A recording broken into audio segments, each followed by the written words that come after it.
All right, you are welcome once again. In this video, I want to show you how to test your compressor, your AC compressor, to know your start, run, and common terminal. Understand, on your AC compressor.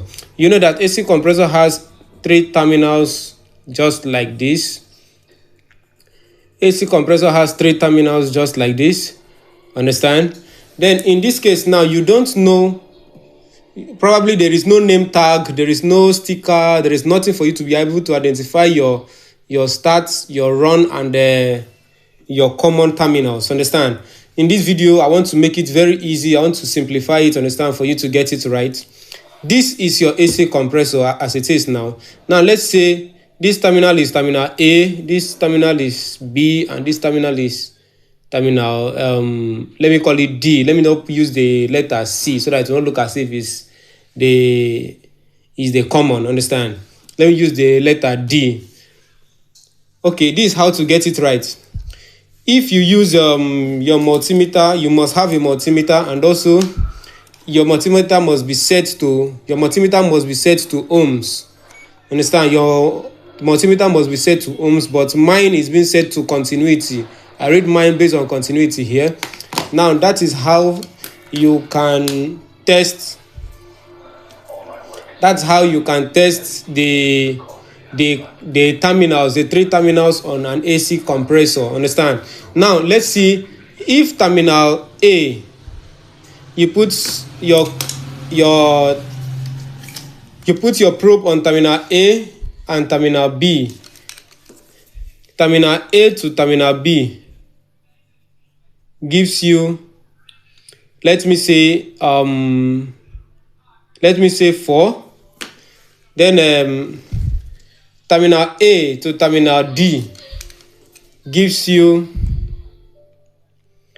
A to D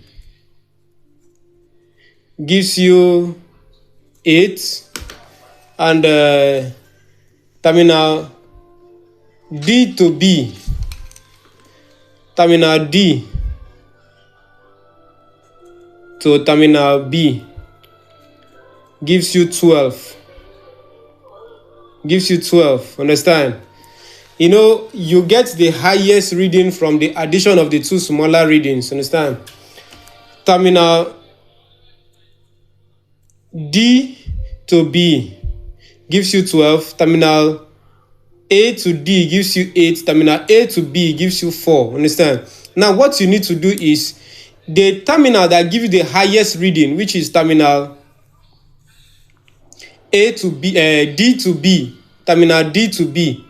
This terminal that gives you the highest reading, automatically this is your common. Understand? That is how it works. So if you are able to get your common from here, it is very easy for you to be able to identify your start. Now, in a situation that you don't know your common, you don't know your start, you don't also know your run. Understand? Your run terminal. In this case now, you've been able to identify your start your common automatically by getting the highest reading. The two terminals that give you the highest reading, this is your common. Understand? That's how it works. The two terminal that gives you the highest reading, the one left is your common. Now you've been able to identify your common. It will be very easy for you to be able to identify your start and your run. Now this is what you do to identify your start and run. Okay, let's say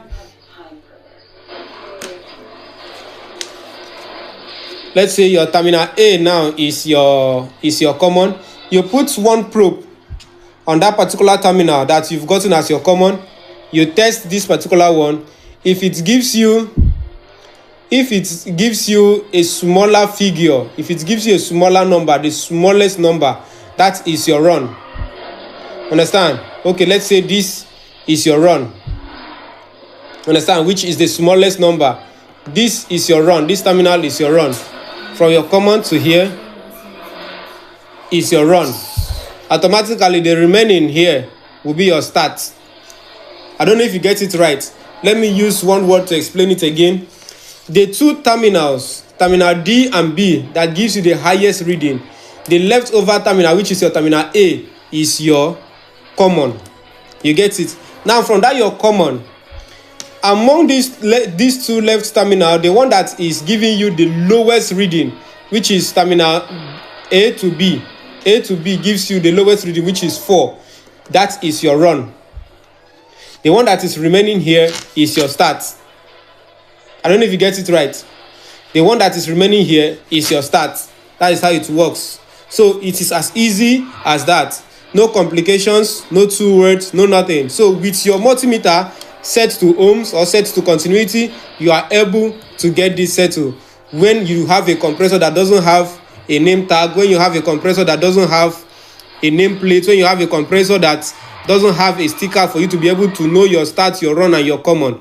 Thank you very much for subscribing to this channel. Thank you very much for giving a listening ears. Please do well to like the video and share.